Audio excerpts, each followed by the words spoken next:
Talking about insurance is never a lot of fun because you're talking about you're thinking about things that most of us don't want to have to deal with in life.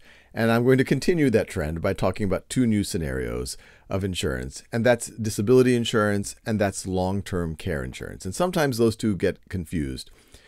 Disability is a situation where if for whatever reason you become disabled and you're not able to work anymore, how are you going to support yourself and support your family? You are going to need some form of income.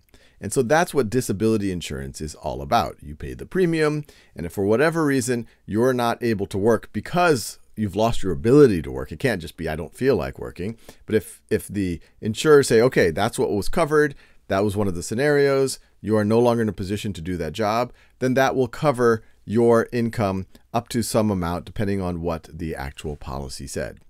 Now, long-term care could be related to it, or it might not be.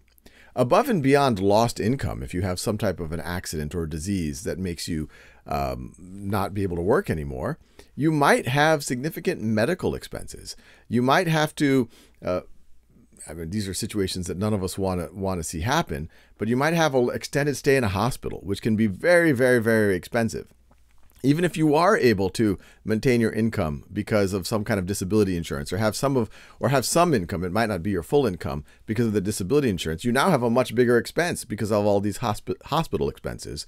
And that's what that long-term care insurance is all about. And it's not just for older people. It could be, and I keep saying this, a situation none of us want to be in, where you get into an accident and you have an extended stay in the hospital. It can cover that. So in some cases, employers will provide these types of insurances, but they're oftentimes not enough coverage to fully protect you.